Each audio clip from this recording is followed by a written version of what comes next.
چھوڑو وضاحت مختصر کرتے ہیں، مجبوریاں تب ہی آتی ہیں جب دل بھرتے ہیں۔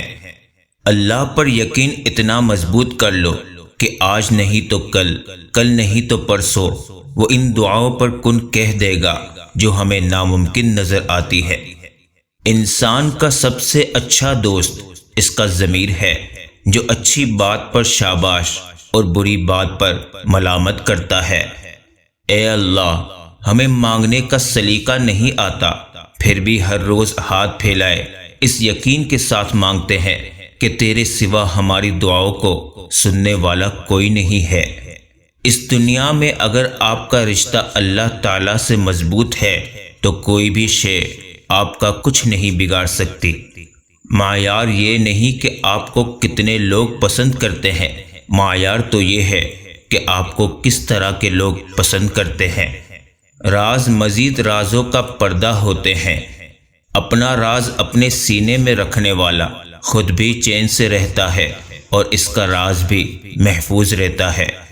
اچھی انگلش بولنے سے نہیں بلکہ تمیز کے ساتھ بات کرنے سے پتہ چلتا ہے کہ کون کتنا پڑھا لکھا ہے۔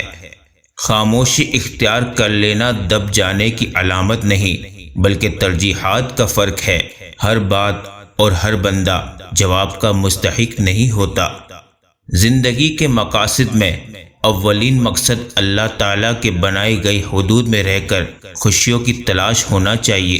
کچھ شک نہیں کہ زندگی کی اصل خوبصورتی پاکیزگی میں ہے۔ انسان کی دسترس میں چاہے لاکھ نعمتیں ہوں، ایک ادھوری خواہش سب کی اہمیت گھٹا دیتی ہے۔ کتنا نادان ہے انسان کہ ایک لا حاصل کی امید پر کتنے حاصل ٹھکرا دیتا ہے۔ زندگی میں ہمیں حقیقی معنوں میں وہ لوگ جینا سکھاتے ہیں جو مشکل وقت میں ہم سے توقعات کی بے ساکھی چھین لیتے ہیں اور پھر ہم ان کے بغیر چلنا سیکھ لیتے ہیں۔ پھل نہ درخت کے ڈالے کو لگتا ہے، نہ اس کے مضبوط تنے کو پھل لرزتی ہوئی عاجز سی شاخ پر لگتا ہے۔ وہ الجبار ہے، وہ ہر اس ٹوٹی چیز کو پھر سے جوڑ سکتا ہے جس کا جڑنا تمہاری نظر میں ناممکن ہے۔ انسان کبھی کسی چیز کا صلہ نہیں دیا کرتے، پھر ان کے رویوں کا افسوس کیا کرنا۔ یہ دنیا قرار کی جگہ نہیں، یہاں چین بس اللہ کے ذکر میں ہے یا اس شے میں جسے اللہ وجہ تسکین بنا دے۔ انسان غیر ذمہ دار بھی تب تک ہوتا ہے جب تک اسے یہ پتہ ہوتا ہے کہ سنبھالنے والے ذمہ دار ہاتھ موجود ہیں۔ انگریزی کہاوت ہے، آپ گھوڑے کو گھسیٹ کر پانی تک لے جا سکتے ہیں مگر اسے پانی پینے پر مجبور نہیں کر سکتے۔ اسی طرح آپ کسی کو کامیابی کا راستہ دکھا سکتے ہیں مگر کامیاب ہونے پر مجبور نہیں کر سکتے۔ جب آپ کو ہر شخص سے شکایت ہونے لگے تو یہ دیکھ لیجئے کہ خرابی کہیں آپ ہی کے اندر ہی تو نہیں۔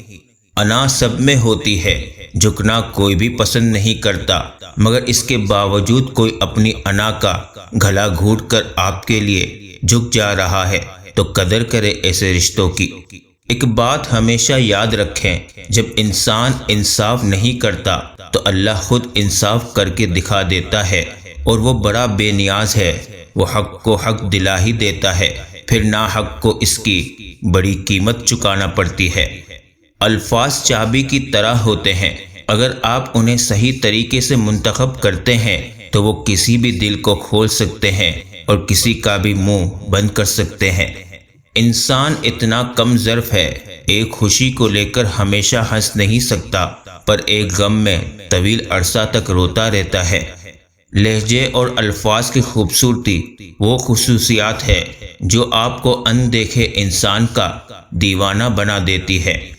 ہمیشہ ایسے شخص کو چنا کرو جو آپ کو عزت دے، کیونکہ عزت محبت سے کہیں زیادہ خاص ہوتی ہے۔ اللہ کا بنایا ہوا ہر انسان خوبصورت ہے، بس کمی ہمارے اخلاق اور رویوں میں ہے۔ عظیم ہے وہ لوگ جو دوسروں کے آنسوؤں کو مسکراہٹ میں تبدیل کرنے کا فن رکھتے ہیں۔ بعض دفعہ ایسا بھی ہوتا ہے کہ اللہ تعالی ہمیں پھولوں کا بھرا ہوا ٹوکرا دینا چاہتا ہے، مگر ہم صرف ایک پھول کی ضد لگائے بیٹھے ہوتے ہیں۔ دنیا میں اگر کوئی قابل بھروسہ ہے تو وہ اللہ کی ذات ہے۔ بچپن کی خوبصورت یاد، پہلا کلمہ طیب، طیب معنی پاک۔ جب آپ زبان کے ہی کڑوے ہیں تو آپ کے دل کا اگلا بندہ کیا اچار ڈالے گا؟ اچھوں کو برا ثابت کرنا دنیا کی پرانی عادت ہے۔ منزلیں کبھی کسی کے گھر جا کر حاضری نہیں دیتی، راستوں پر چلنے سے ہی راستے نکلتے ہیں۔ ہم لوگوں نے معاشرے میں ظلم اتنا عام کر دیا ہے کہ ہمیں صحیح اور غلط میں فرق کرنا مشکل لگتا ہے، اور ایک دن سب جیت کر بھی موت سے ہار جانا ہے۔ یہ بس ایک کہاوت ہے، آپ اچھے ہیں تو آپ کے ساتھ اچھا ہوگا۔ اخلاق بھی رزق کی طرح ہے، اس میں بھی کچھ لوگ امیر، کچھ غریب اور کچھ انتہا کے مفلس ہوتے ہیں۔ اگر ہم اپنی کمزوری پہ قابو نہیں پائیں گے تو جلد ہی یہ ہم پہ قابو پا کر ہمیں فنا کر دے گی۔ ہمیں ڈر چیزوں سے نہیں بلکہ ان کے نتائج سے لگتا ہے۔